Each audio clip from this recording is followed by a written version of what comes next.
Hey, good morning, good evening, good afternoon, everyone. It's V the Gorilla coming to you live on this edition of Rogue News in the Morning. And folks, we have with us the man of the hour. He's not the man of the hour. EM is not here. He's out sick. But we have the one and only Cowboy who's riding shotgun with me on this show. And he's working those airwaves at the same time. And with that being said, Cowboy, what's going on, brother? How are you? Wyatt, I am rolling. Yes. Guys, also check out our paid sponsors. AlgoFactory.tech. AlgoFactory.tech. You can download a free algorithm and utilize it, and I'll show you how it's done. So why don't you make it a little less exciting, V? Sure. Hold on, I got distracted, dude. I got a text message. We do this live, folks. Okay. Yeah. Well, so we were talking about earlier. Like, hey, you want to go live? Yeah, sure. And then we both get busy and forget. And then it's 5 minutes till what are we going to talk about? Oh yeah, we totally forgot about what the hell to talk about.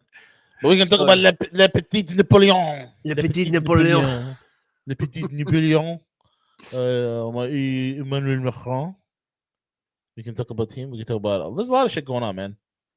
There's a lot of shit just going so on. You understand, I am not afraid of Putin. You talk about the AI bubble. It's right now. I got a lot of good shit from Gus and CJ. Breaking Deutsche Bank exploring ways to hedge its exposure to data centers per Bloomberg. It's looking at options including shorting the basket of AI-related stocks and buying default protection via synthetic transfers. And banks are already shorting, and AI is asking for bailouts already, man. Base for impact. That's from Gus. Oh my God! I'm always wary of that. It literally was just another just a tech bubble on steroids, bro. It is, but I think there's enough steroids to for it to grow for a minute. This kind of stuff, when you hear about it in the news, I'm like, they're just gonna panic people into, you can't trust anything anymore, right? No, you can't. Looking at the NASDAQ, it's just getting ready to just make new highs. Just need 200 more trillion. Right. And then we'll be able to construct the greatest dick pic app in the world. Did you see the interview where Tucker basically accused him of, being involved in? Hold on one second. I got the maids over here. What happened? Hold on. They are here. Oh, yeah. Oh, okay, my wife got it. Okay, cool. Yeah, were you saying Tucker what? Accused him of murder? That was beautiful. He's like, are you accusing me? I was mortified, bro. I was like, he's actually doing this. He's cooking them live. Yeah, Tucker's getting targeted now because he spoke bad about just the people that apparently you can't speak bad about still to a certain degree. The people of whom shall not be mentioned, the ones that belong to an illustrious tribe that has supplanted themselves in the Middle East, even though they have not a drop of Levantian or Middle Eastern blood. But they're there. They changed their names and everything. 13th tribe. Mm-hmm. I don't know, man. I just don't know. It's, you're not allowed to criticize how we are now. There's a flip. There's a switch that got flipped after 10-7 when all of a sudden you can talk about them. You talk about the Zionists and all of a sudden your YouTube channel won't get nuked. But still, apparently, if you're Tucker Carlson and you go hard enough and you talk with Nick Fuentes about it, then now you have guys calling for Tucker is anti-American. How come nobody approaches us with offers, Cowboy? I don't know. We're left out. They just steal our stuff and put it on bigger channels. Literally, it's shit that we talk about on this show. You seen stuff that you've talked about, Vela's talked about, I've talked about. You see it pop up 2, 3, 4, 5, 6 months, a year later, and it's just like, okay, I wonder where they got it from. But that's all right, man. That's all right. Yeah. Well, I mean, apparently, they can't think of their own stuff. They got to get it from us. Yeah. And we've, we talked about this with Vela's. We've mentioned this plenty of times, but I know Vela's purposefully has dropped certain things on our show. I don't know if I should be saying that, but long story short, the other person who this happens to all the time is Joaquin Flores. Yep. So that's the thing, and Joaquin's the one who is, part of what's going on possibly in Venezuela has to do with that. Has to do with the Levantians, with the Zionists, and apparently, like, and he said this yesterday on his show. So you got to give credit where credit's due. Please go check out Joaquin's New Resistance channel on Telegram. And basically, so the deal is with the 20-point plan is that Gaza will be rebuilt in a way that will allow the Palestinians to thrive. Like, so good plumbing, good infrastructure, and the entirety of the Middle East, of the Arab world of the Middle East, is like behind it. They're good with that, right? And that's part of the deal. It's a deal that was made, and more or less Israel was supposed to sign it. I mean, we're so good at rebuilding, man. I mean, Well, yeah, be that as it may. So the reason that Israel might have to like abide by this is because they need energy. They don't have like their own natural resources to speak of. Yeah, sure, they probably are able to steal some oil. They stole the Golan Heights, so they're working on it, right? But in the end, they still have to buy a lot of energy from the Saudis. And again, this is coming directly from Joaquin Flores, and what he's saying is that, well, if they can just get Venezuelan oil, then they don't have any. They're not beholden to the Saudis at all. right. Exactly. So if they're not beholden to the Saudis, then they can, that would be a really easy thing for them to do, to simply change their mind on the 20-point plan. Yeah. But, they never change their mind over there, do they? No, they're consistent. They completely always hold their word. I didn't realize like Greater Israel included Ukraine, bro. I didn't realize that either. Apparently so, yeah. It's just from the river to the North Pole. To the river to the North Pole. From the river to the Danube. Like, oh my god! I want to. what are you gonna do? Oh that was almost like a Bill Clinton laugh that you just did. Yeah, well, me and Hillary thought it would be great to go from the river to the Danube. I have some video. of the chosen ones, bro. Oh. You want to see it? Yeah, I always like to see. This is Ukraine, bro. About? This is like in Ukraine. I'm saying bro too many times, like some freaking Indian help desk guy. You gotta change it to bra. Come on, bruv. I'm gonna show you something, bruv. Watch it. This is Ukraine right now. This is Ukraine. Ready? What? What is this? They've taken over Ukraine, bro. Wait, are those? Yes. The chosen ones. What is? Are those the chosen ones? Yes, they're in the middle of Kiev. All the men are dead in Kiev. They've wiped out darn near 2 million Ukrainian men, wiped out dead. And then they've lost so much land and property. The destruction's everywhere. And then these guys show up. Is that like all dudes, by the way? Yeah, it's all dudes. They only dance with dudes. Dudes dance with dudes. Braids and hats and braids and hats and braids and hats and braids and hats and braids and hats and braids. Oh, see, I always thought it was Ernst. Yeah, that too.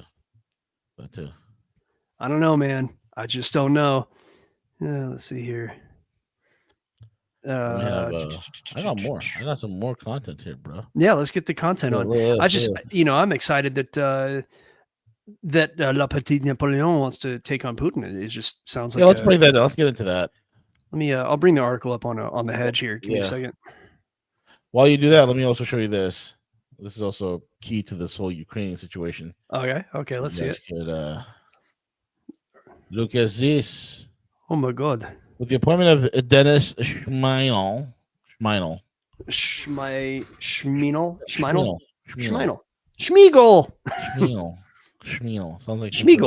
The kosher way of saying anal, I guess. With the appointment of Dennis Schmiegel as Prime Minister of Ukraine. That is excellent, bro. The election of Julius Verdi-Dudenko as Prime Minister of the precious country is now under total. Oh wow, that's really good, Brad. Oh, you like the? I've never busted out. The golem is excellent. The Schmiegel golem on here. Yeah, excellent. So anyway, with the appointment of Denis Schmiegel and the defense minister of Ukraine and the election of Yulia Syridenko as prime minister of the country is now under total Levantian control. Yes, the Levantians are in control. Despite being less than 1% of the Ukrainian population, they occupy effectively all positions of power. Yeah, that's imagine that. Amazing. Just amazing. That's what that's what I'm talking about, bro. I just can't wait for the guys from India to come in and start filling those positions. Yeah, they'll run the convenience stores. That's what Yeah. it'll be. That's the major problem is the guys from India, right? That's the biggest problem. It's they ruin everything, bro. Yeah, and they take all the power positions and It's all those. It's amazing how Europe is being eaten alive and destroyed, and every day you have idiots like Tommy Robinson going around out there saying, "Oh, bruv, the problem is the Muslims. That's the problem. The problem they're coming here with the grooming gangs. They're coming here. They're taking over. They're taking our jobs. That's what it is. It's an open border. And the Muslims are taking over. It's going to be London stand." But they never look at who's really pulling the strings on that to make that happen.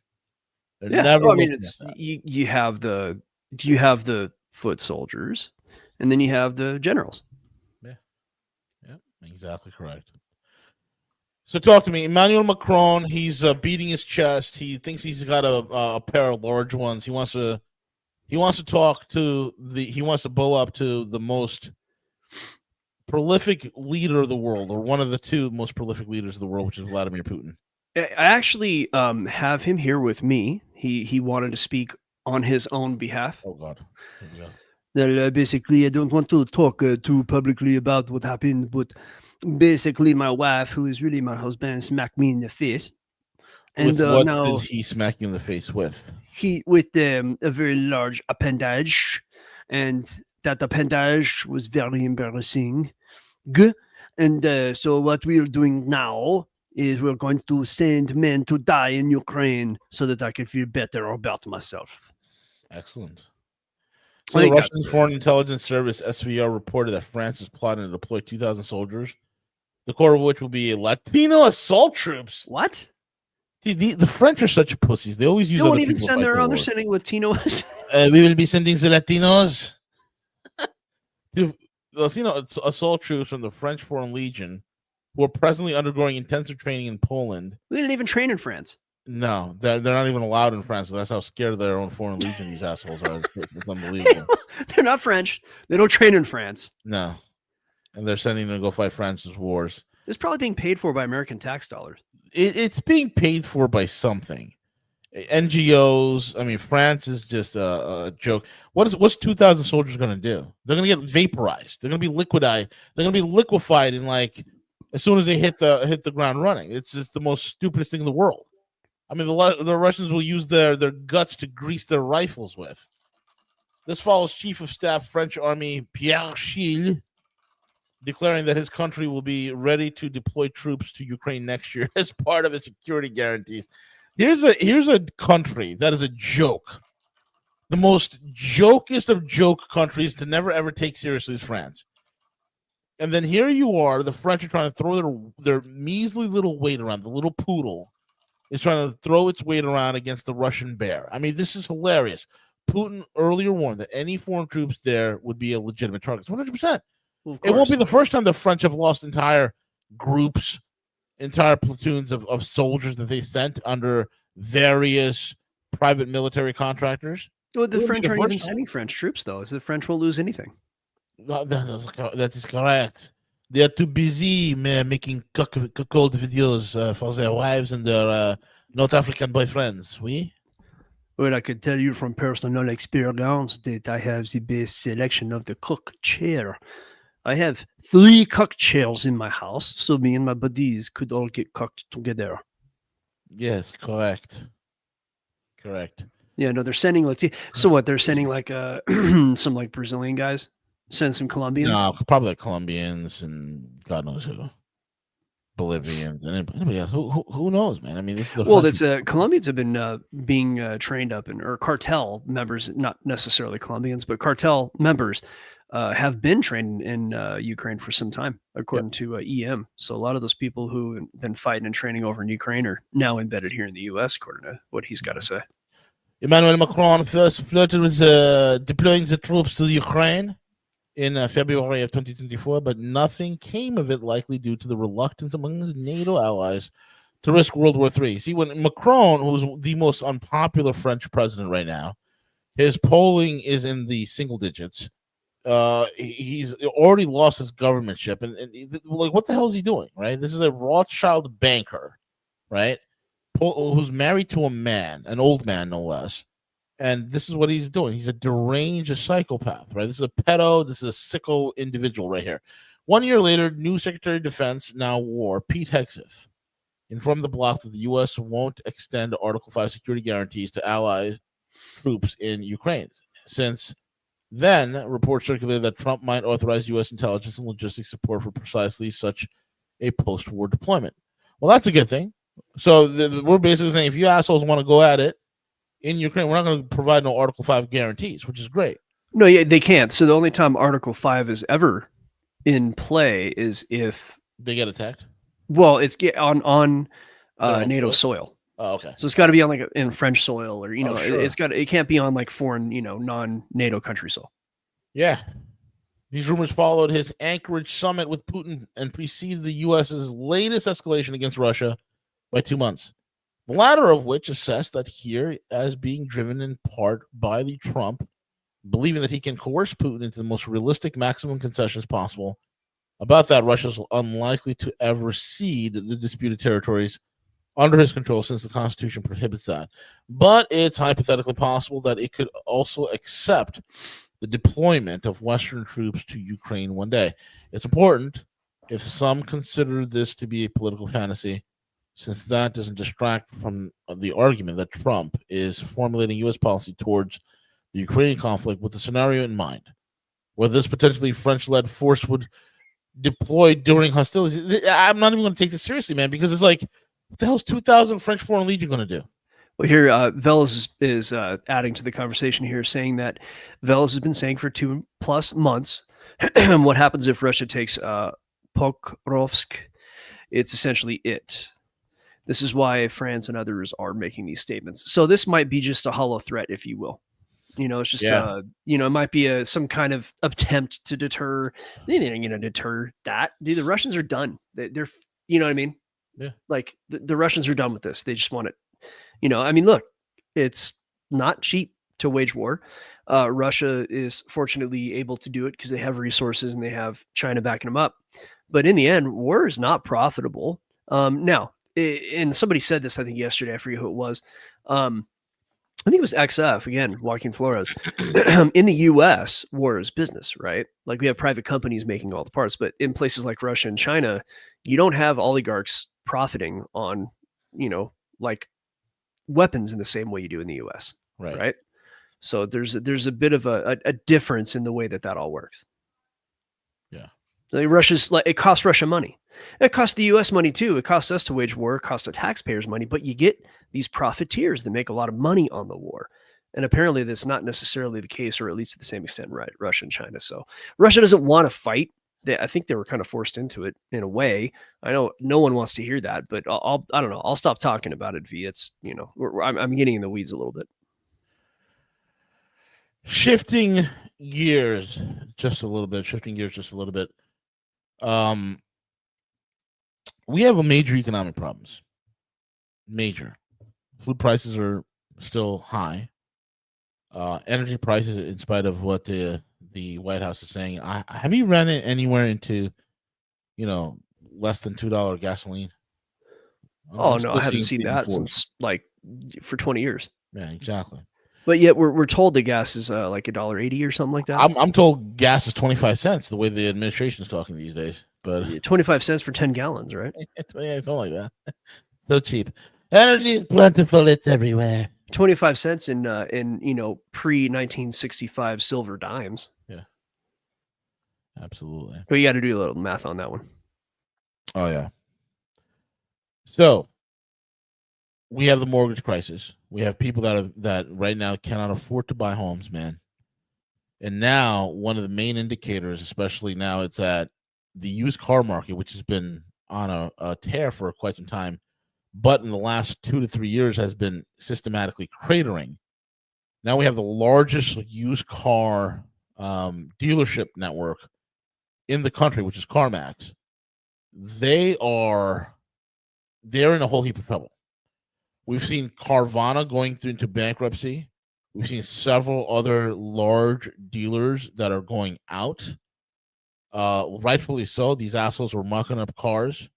They were the interest rates that were available were not conducive enough to urge people to buy these cars. Man, they're so overvalued. CarMax shares plunged in the early crash session after struggling used car retailer delivered weak preliminary third quarter results that missed Wall Street expectations and compounded the blow by announcing the abrupt termination of its chief executive officer. We make car buying and selling simple, transparent, and personalized, Chair of the board Tom Folliard said in a press release statement. However, our recent results do not reflect that potential and the changes needed. Folliard was referring to the preliminary third quarter results. Earnings per share forecasted between 18.36 cents and missed the Bloomberg consensus of 69 cents. Basically, folks, when you're looking at it, right now, the repos, I'm not talking about the Federal Reserve window repos, but just the repossessions of cars.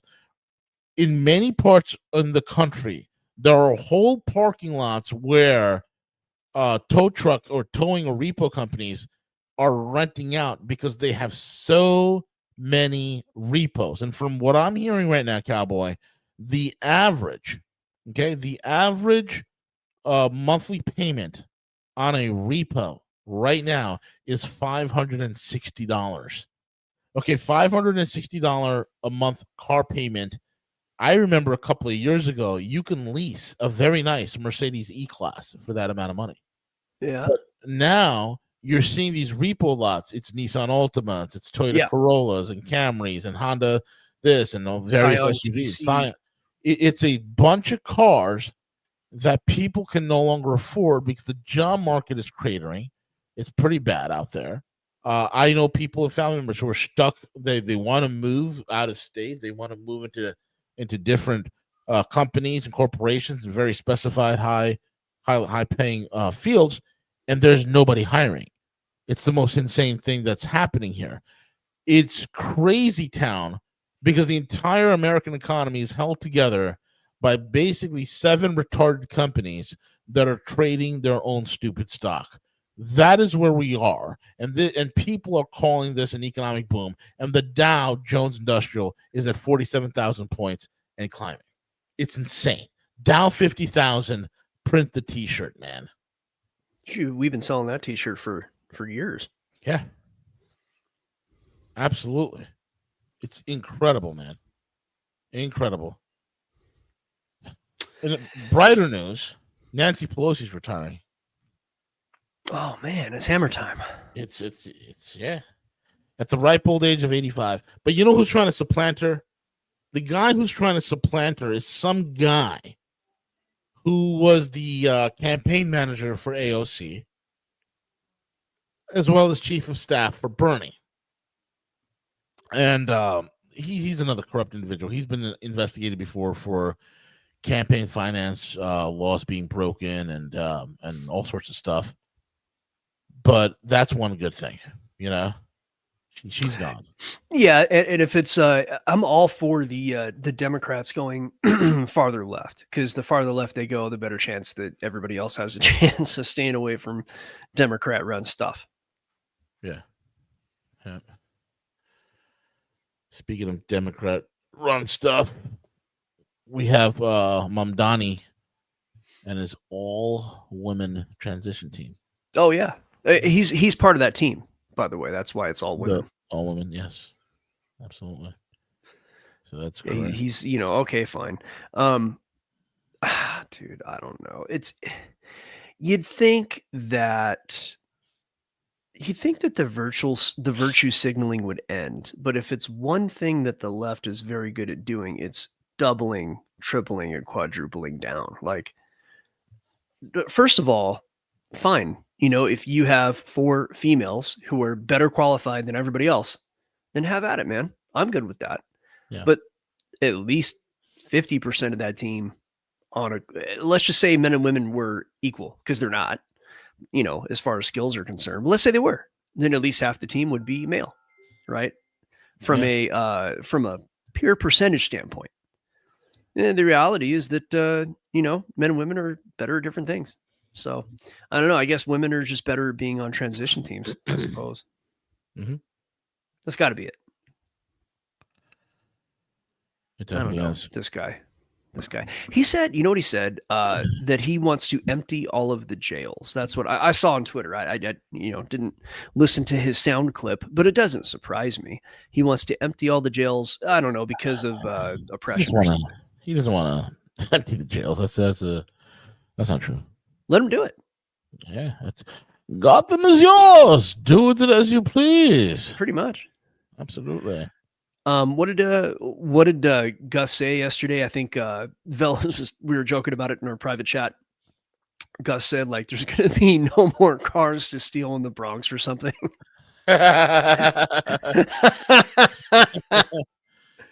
Yep. That's great, dude. I love it. Holy moly, man. Yeah, what a shit show. Like, and then we have you heard about the I gotta try to find it because it's not today's news, but apparently China, they have chips now that are as good as the best chips that we make here by NVIDIA. Yeah, and here's the thing, and it costs a fraction. They can scale it larger and quicker and better and cheaper than anything NVIDIA could do. And then if they're already working on their next generation of chips that can supplant the ones that they're currently doing now, which is already the equivalent of NVIDIA, they're about to lap NVIDIA shortly and then leave them in the dust. Yeah, we have no recourse for that. Apparently, the new chips use a bit more power, but what's China going to do? They have cheap power. They're just going to subsidize the power for the they're putting their data centers under the ocean, man. Yeah, no, they're gonna, and on top of that, they're gonna be able to. And you kind of said this, but I'll be a little more technical about it. It's estimated that they'll be able to go under 5 nanometers by the end of the year, which means they've probably been doing it for 2 years. Exactly. China's already testing 3 nanometer chips. There's no doubt about it. You better bet your bottom dollar. Look, I just ordered a Chinese phone. Okay, I'm a big fan of Chinese phones. I've been telling people. Did you get a Huawei? No, I got an Oppo. Okay, are we even allowed to have those and use them here? You could get them, but you'd have to like sideload the Google Play Store and all this other stuff. But you could do it. It's just more to work with. So rather than that, what I've done is I just got an Oppo. You can get a Xiaomi phone. Xiaomi is phenomenal. Oppo is amazing. Vivo is another Chinese brand, which is incredible. Oppo's American. Oppo, Vivo, and OnePlus are owned by a Chinese conglomerate called BBK. And BBK U.S. footprint is OnePlus, and OnePlus is amazing. You can go get a OnePlus 13 right now on Amazon. It's a $799 phone. It's a flagship level device. Incredible cameras. The camera and the color science for that phone. That camera is by Hasselblad. They did the color science, and if you know anything about Hasselblad is some of the most premium cameras that you can buy. And these are like $50,000, $20,000 cameras. That's what Hasselblad is. I think it's Xiaomi. Xiaomi's using Leica, the German optics company. Leica. Vivo's using Zeiss. I mean, we have no it's crazy. Like they're not only not allowing Chinese EVs here, which would decimate the American auto industry.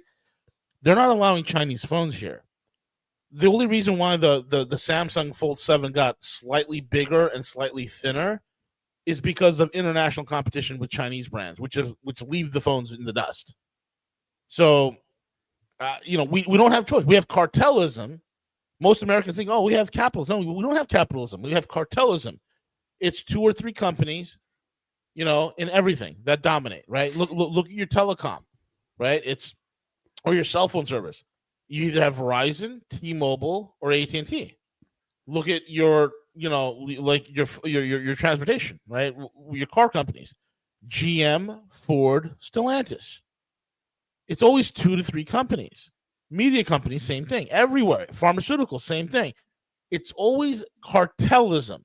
And they have a gentleman's agreement trying to not push innovation, but to slow walk and contain innovation and make as much money as possible. Because it's in Apple's best interest to not innovate and push technology on their iPhones, right? It's in their best interest because every year, whatever new quote unquote updates they do to their phone, gets cheaper. So their profit margin grows. All they have to do is little tweaks here and there with some software, this, that, and the other. and that's the way it goes. And so, there's so much that we are being disadvantaged by, and keeping back. And look, it's only going to be in American car companies' best interest to have Chinese EVs here, because that'll increase the competition. It will make our companies better. Look at Ford. Ford has 10 million recalls. I mean, they're on the verge of imploding. There's no other car company in the history of the world that has the level of recalls that Ford has. GM is in a world of hurt. The big money cash cow for GM was their large SUVs, the GMT 900 platform SUVs and trucks, which are your Tahoes, your Suburbans, your Yukon Denali's, your Escalades. Their engine troubles out the wazoo. There's class action lawsuits for the engine and the transmissions. So it's like, everybody, what cartelism does, it gets everybody in some sort of a gentleman's agreement where they're all kind of making the same product without any sort of real innovation. It stymies everything.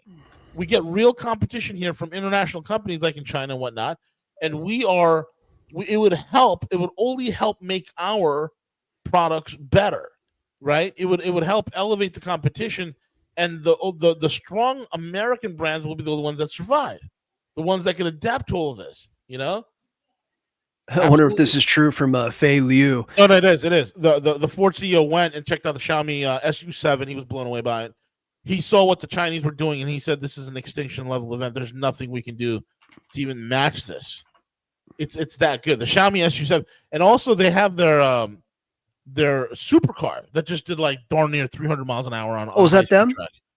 They broke the record, right? Yeah, they broke the world speed record. It's incredible, and now it's up to either Bugatti or Koenigsegg to answer and beat them back. So they're doing incredible stuff. The Xiaomi SU7 is a phenomenal. I mean, it's way ahead of Tesla. It's way ahead of Tesla. Tesla's doing nothing right now in mainland China right now, man. It's incredible. Yeah, I'm finding an article on it. Let's see here. It looks like a nice car. Yeah. I didn't share the sound. Should I share the sound? Yeah. Why not, huh? Is that the one with Matt Watson where he's talking about the Xiaomi SU7 Ultra will end the European cars forever? Yeah. I mean, look at this. This is crazy. Yeah, that's it. SU7 Ultra, and it is the fastest mass-produced four-door EV sedan with over 1,500 horsepower. Oops. Oops. Yes, that's right. This car has got me slightly worried. Speaking of which, around the Nürburgring, ow, I thought we'd stop for that. That is the question. And that's old 991. It's posted a time of 7 minutes and 4 seconds, which is astounding. The Nürburgring, for those that don't know, the Nürburgring is the largest racetrack in the world. It's 14.3 miles in circumference. It's so large you have villages built on the inside of it. It's so large you can see it from space. 174 corners, over 1,000 feet of elevation. You can be on one side of the track experiencing one type of weather and be on the other side of the track and it'll be a completely different type of weather. It is the toughest track in the world. It's known as the green hell. Okay, so any car that could do a sub 8 minute time, on the Nürburgring is considered stupid fast.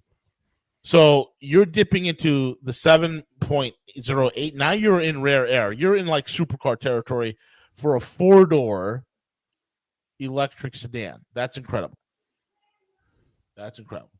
So, I remember we were kids, right? Like Japanese cars started to come into the country, and in the 70s and the early 80s, the US American cars were just trash, man. I remember watching, and again, this is a little before my time, but I remember seeing like some really cheap American cars. They just,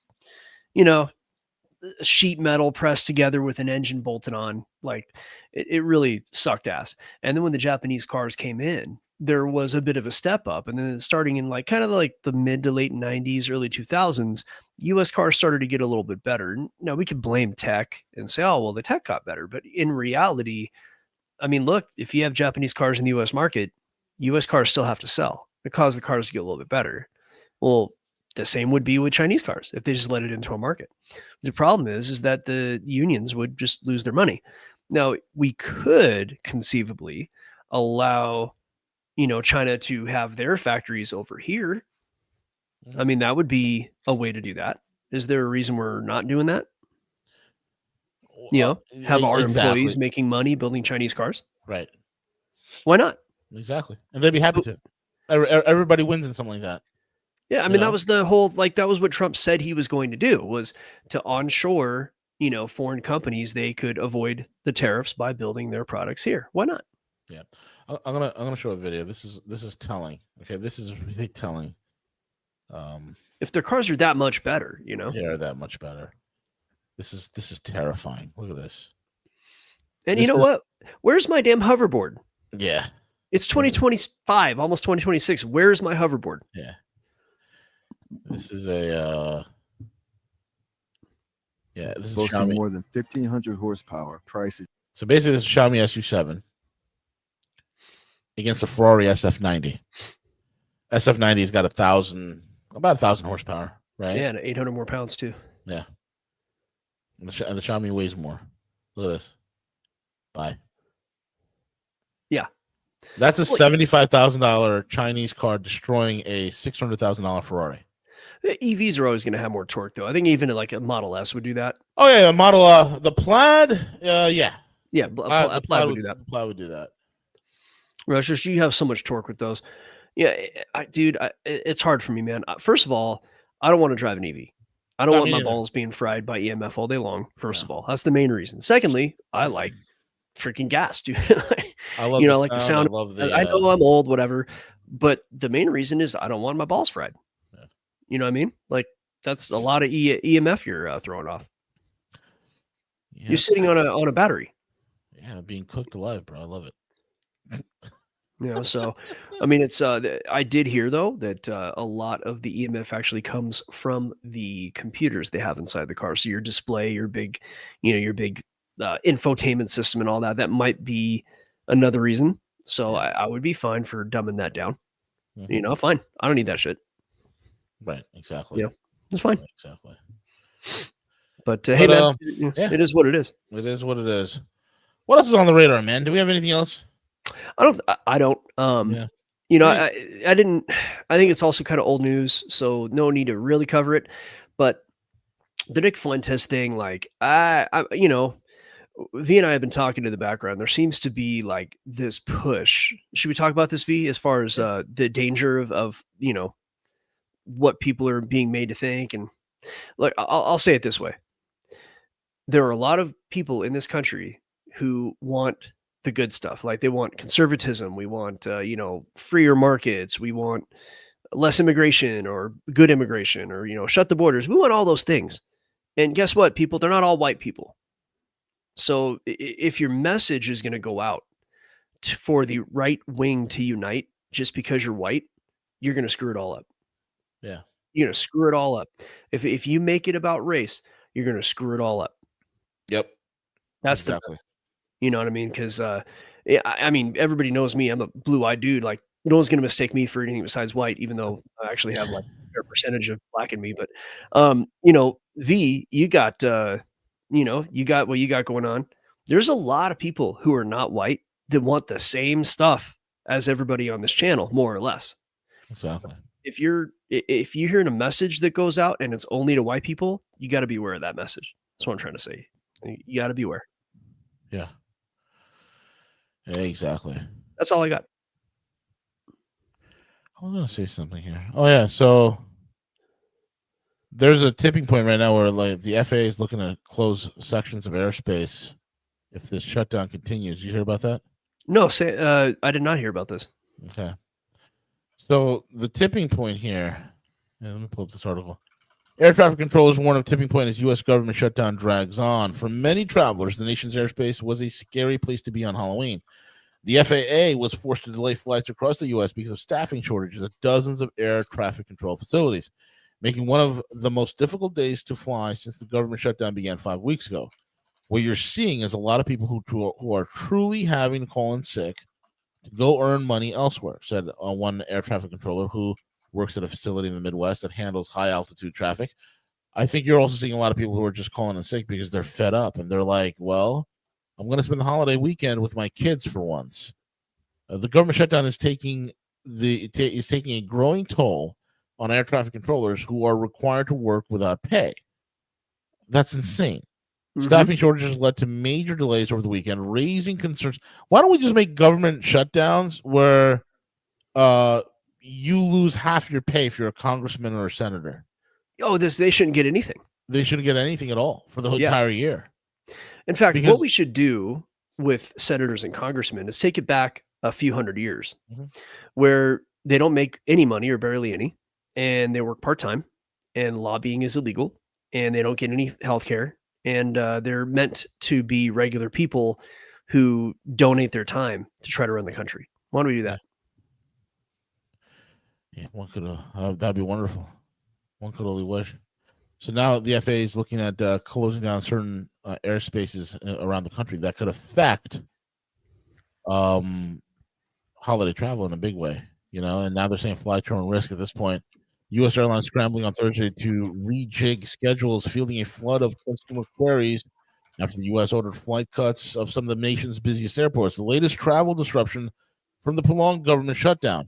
Transportation Secretary Duffy said on Wednesday that he would order steep cuts, citing air traffic control safety risks from government shutdown. The shutdown, now the longest in U.S. history, has forced some 13,000 air traffic controllers and 50,000 security screeners to work without pay, raising fear of travel disruptions during the upcoming Thanksgiving holiday. It's not looking good, bruv. It's not looking good, bruv. Flying has really turned me off in a big way. Oh, I'm so not interested in flying. So not interested in flying. No, I mean, I will if I have to, but and we got stuff to do. Like we have to fly. Not looking forward to it. Exactly. I think ATC, they should just be exempt from, like, they should be considered necessary. You know what I mean? Yeah. I don't know why they're not. Like, that's the safety of human beings. That's an essential. If there was anything essential, it would be air traffic controllers. And people don't know that's the most stressful job out there. They say, like, when they say, compare all the jobs and which one's the most stressful. Like, that's supposed to be it. Exactly. Well, that's all I got, Cowboy. Slow news day today. Tomorrow, do we have Velas tomorrow? No, Velas is out. We do. In fact, Velas had wanted to ask you a question in the background with regard to the 2008 crash. So we can handle that in the private chat. Yeah, absolutely. And with that being said, folks, we're at the end of the show. Keep it locked and loaded right here. Tomorrow, Velas will return. The Dark Raven of the Deep State himself. And with that being said, we're over and out. Take it away, Cowboy.